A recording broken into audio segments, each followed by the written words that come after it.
Thank you for being here. My name is Sabah Rashid. I am the head of primary at the Swiss International Scientific School here in Dubai.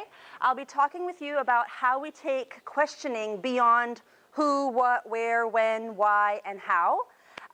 What I have placed in front of you are two documents. I'm sorry that I don't have enough for everybody in this room. I photocopied enough for 30 individuals, and we have slightly more here today. Basically, what you have sitting in front of you are two helpful documents that we use with our teachers when we're planning. I'm happy to forward you on copies of these documents later on if you'll leave me your email address, or better yet, take mine and contact me and I will be happy to give it to you. The second thing that you must know is that this presentation is made using Prezi.com, and so it is open and reusable and available to the public. So you're welcome to visit Prezi.com and look for this title, and you'll find it all, and you're welcome to share it with your colleagues back at school, because I know that's one of the things that most of us are probably required to do. So what you have sitting in front of you is, if I may borrow yours, questions based on Bloom's taxonomy. And most people who have been to Teachers College and have been trained to teach at the higher levels of Bloom's.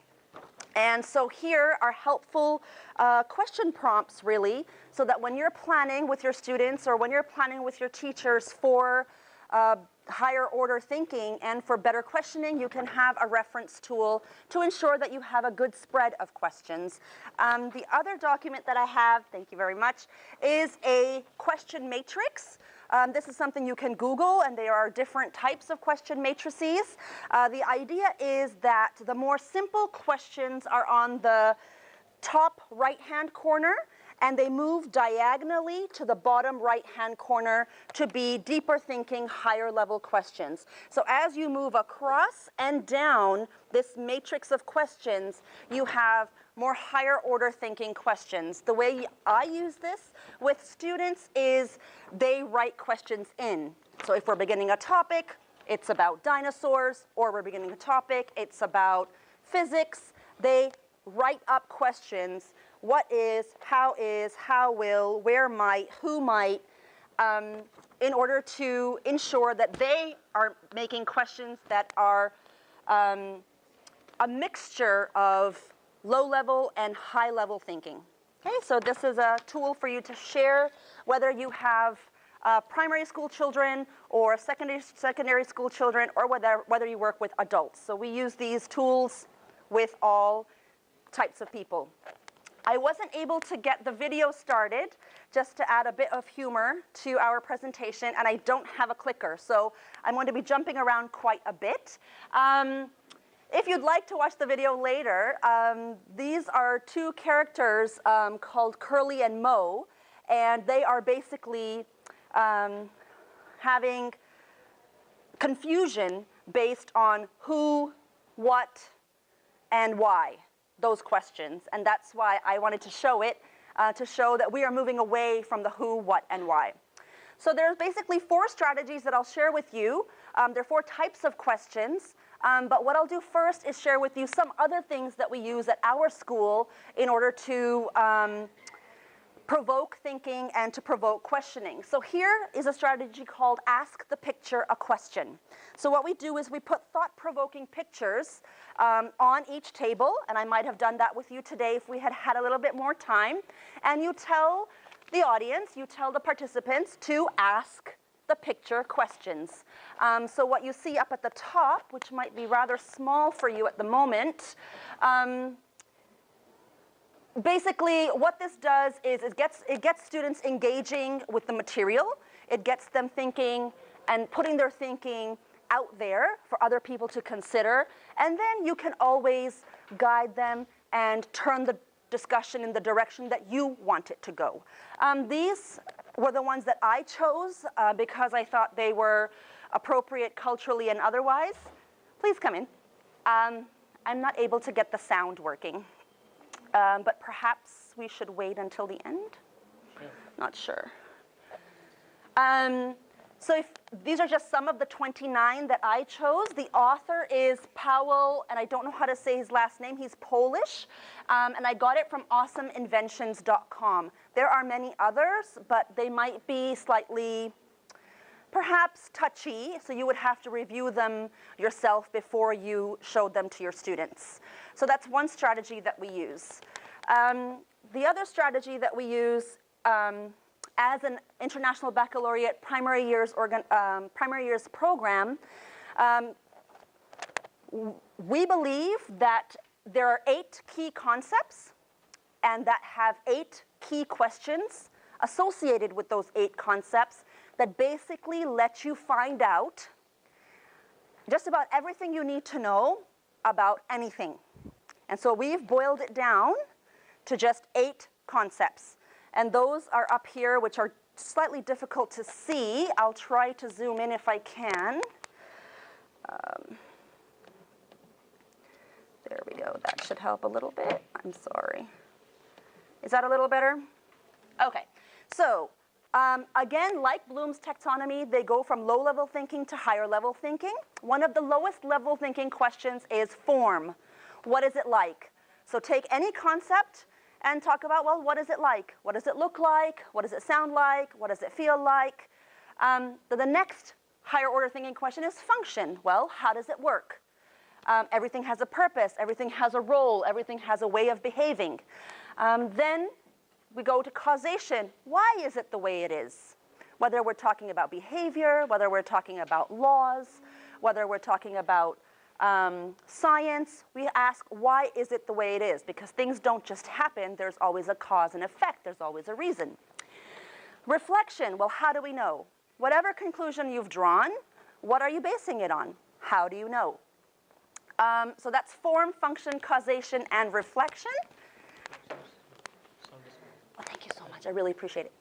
And the next ones are responsibility, perspective, connection, and change.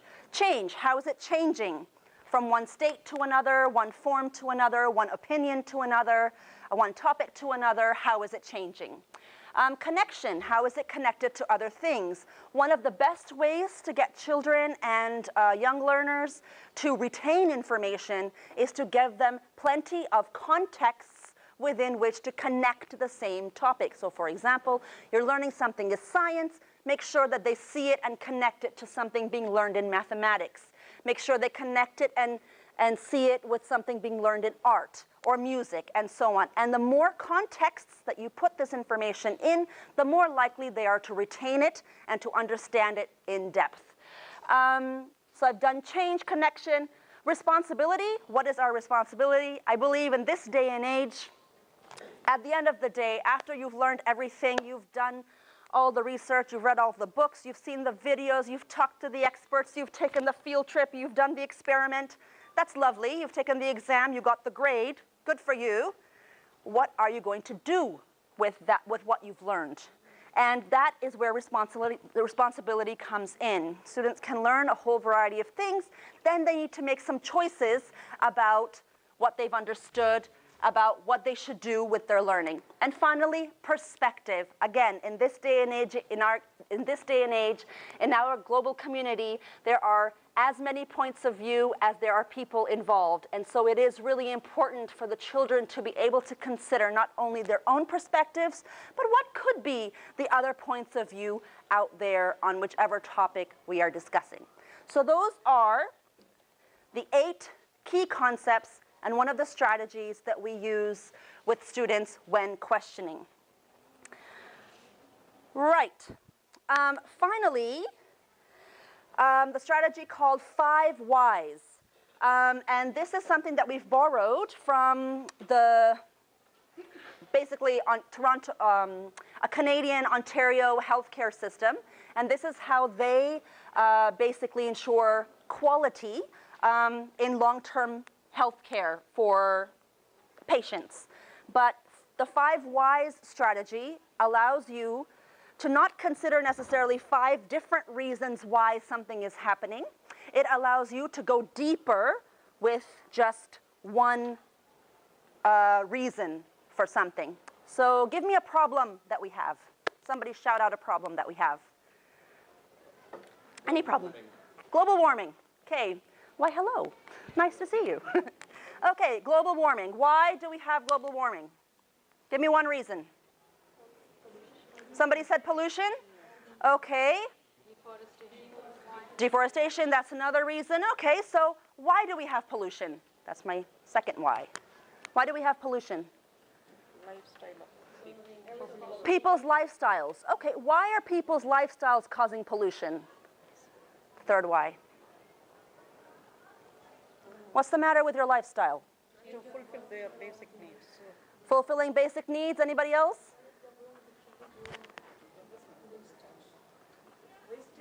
Waste. Okay. Why do we waste?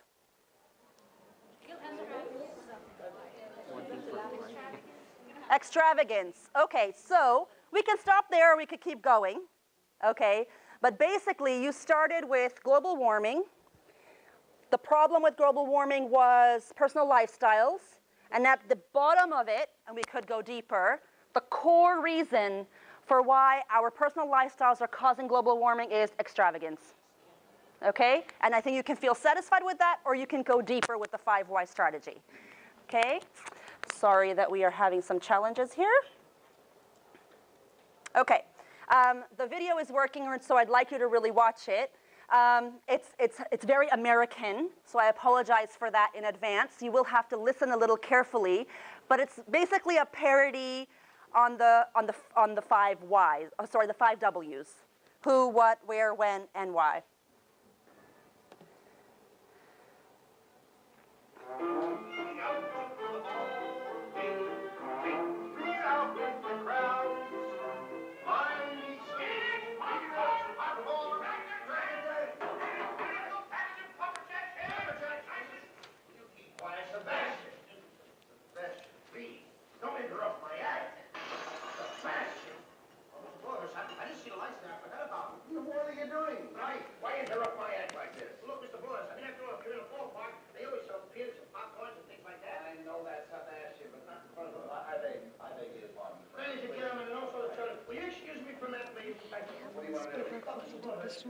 I only have enough for what's here.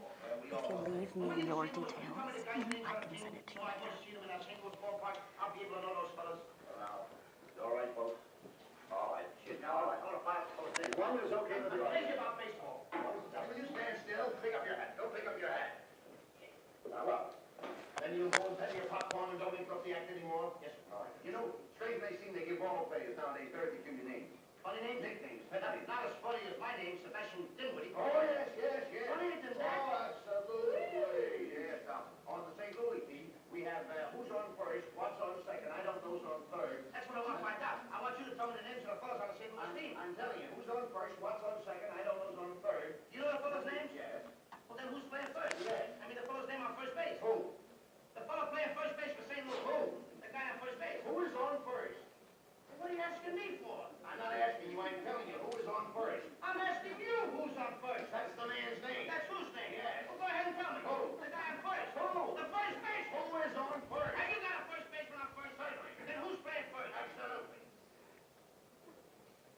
When you pay off the first baseman every month, who gets the money? Every dollar of it. Why not? The man's entitled to it. Who is that? So who gets it? Why shouldn't he? Sometimes his wife comes down and collects it. Whose wife? Yes. For all the man earns it? Who does? Absolutely. Well, I'm trying to find out is what's the guy's name on first base? No. What is on second base? I'm not asking you who's on second. Who's on first? That's what I'm trying to find out. Don't change the players. I'm not changing nobody. What's the guy's name on first base? What's the guy's name on second base? I'm not asking you who's on second. Who's on first? I don't know. He's on third. We're not talking about him. How did I get on third base? You mentioned his name. If I mention a third baseman's name, who did I say is playing third? No, who's playing first? Stay off the first, will you? What do you want me to do? Now, what's the guy's name on third base? What's on second? I'm not asking you who's on second. Who's on first? I don't know. He's on third. There I go, back on third again. Well, I can't change their names. Will you please stay on? You get the idea. Okay. So the power of good discussion and questions, the 4 analogies that I promised you will help you ask better questions, essentially. And the analogies are, again, slightly based on sports. One of the analogies is, the point guard analogy is based on basketball. In basketball, there's a position called the point guard. Waves is an analogy on surfing. And softballs is an analogy similar to baseball that was being explained, but again, it's a sport called softball, okay? So if you keep these in your mind and you ensure that you are trying to have a variety, you probably can't go wrong. Okay, so icebergs. Okay.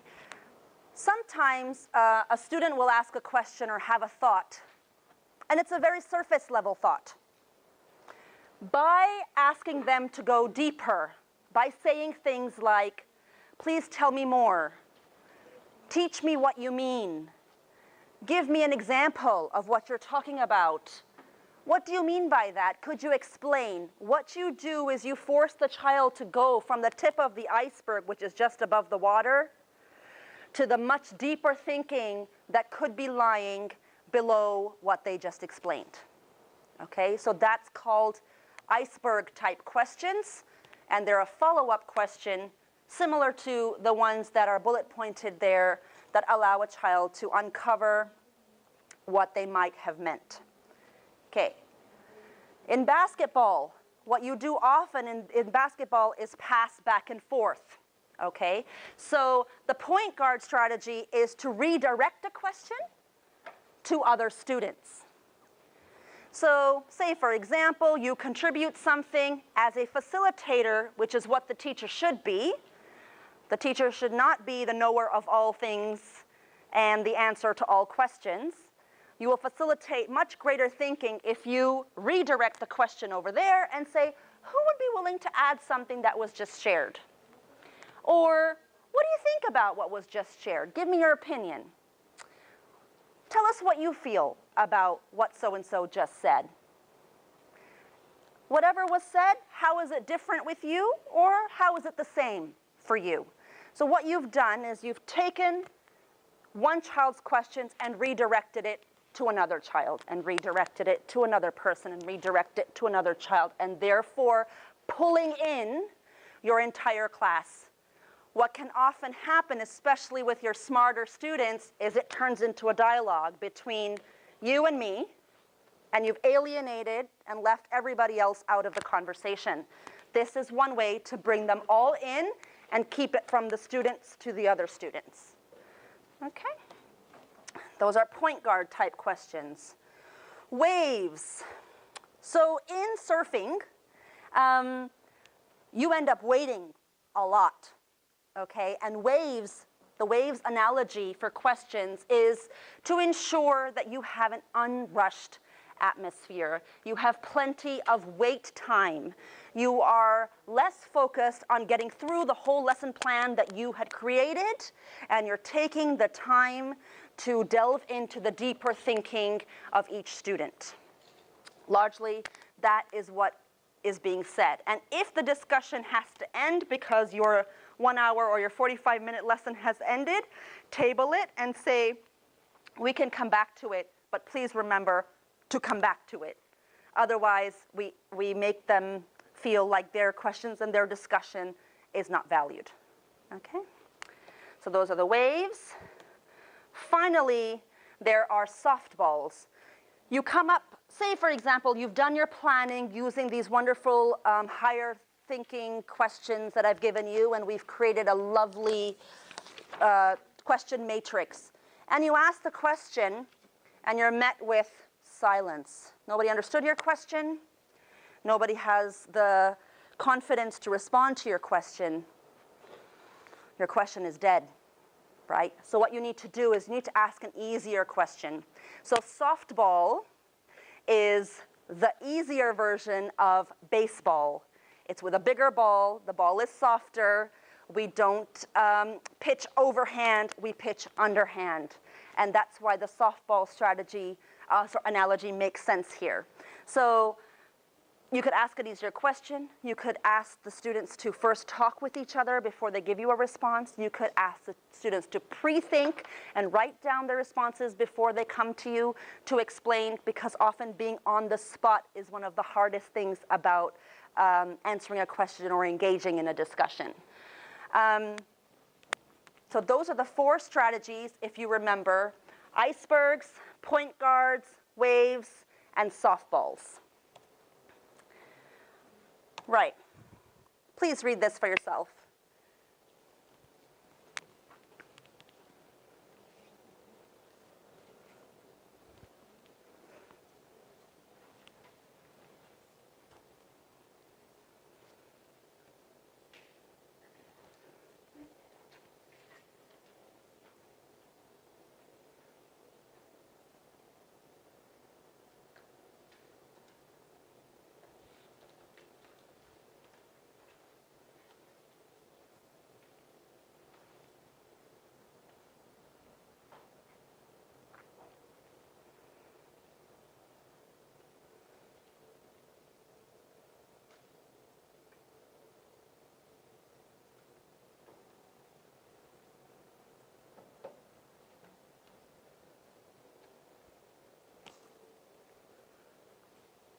As educators, as presenters, as teachers, as grown-ups, as people in relationships, even in our lives, we really need to learn to become significantly more comfortable with silence.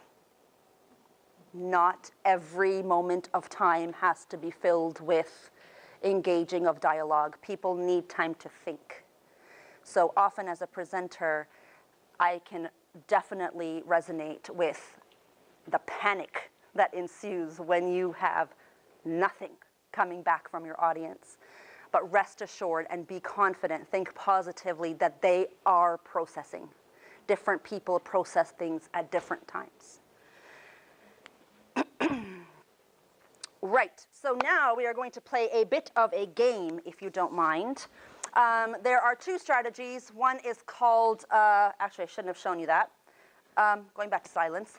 Okay, there are 2 games that we could have played, but we're just going to play one. I'm going to hand one of these, the answer, to 4 people. If you don't mind joining another table, you can just stand around it if you like. And the idea is that you have 20 questions. You can ask the person with the paper 20 questions to figure out what is on their paper. Okay? And I'll give you a hint. These are common words that are found together. Okay? For example, high and low. Okay? Tall and short. Okay? It's like that. So one of them is on here, and you need to guess what that is. And the winning team will have the satisfaction of having won the game. However, you only have 20 questions that you can... I know, I wish I'd brought a prize, but I had no idea how many people I would have in here. So what I'm going to force you to do here is to ask closed questions. And I would say, I'm going to go ahead and say that closed questions are bad questions. So we're going to actually practice the art of bad questions. You ask a question, you get an answer, yes or no. That is a closed question. There's no discussion. It falls flat on its face. You have nothing to build on. So what we're practicing now, don't do it. Okay, so here's what I'll do. We have quite a big team over here. So I will go ahead and give you the answer. And you guys can get started to play. I will go ahead and give you the answer for everybody here. And I'll go ahead and give, you guys are quite a big team. Can I have you guys work together? And I'll give the answer to you. Okay. And you guys are quite a big team here, so everybody in the back, I'm going to give the answer to you. Okay, 20 questions. Let's see who can win. Off you go. Okay. So you have the answer? Okay, so they have to guess that word. And you're playing with all of these people behind you also. Okay. No, you ask her questions, and she can only answer yes or no. Okay, so I played one version of the game. You can play another version of the game. It can be one person in the whole class. It can be small groups. Basically, the idea is to get people engaged in asking questions and to figure things out. Of course, like I said, it's not a good practice in the way of the right types of questions. You don't want to ask closed questions. You mostly want to ask open questions that are inviting. All right. So that's really all I had for you in the form of presentation. If you have comments, questions, or concerns, I'm happy to talk through them right now. If you would like to give the question matrix a try and try to make questions based on some topic, I'm happy to help you guide you through those. Thank you very much for coming and for participating. My panic that nobody would want to play was definitely there, but remember, always be very comfortable with silence and try to remember the strategies for asking questions. And enjoy your lunch. I think that's next.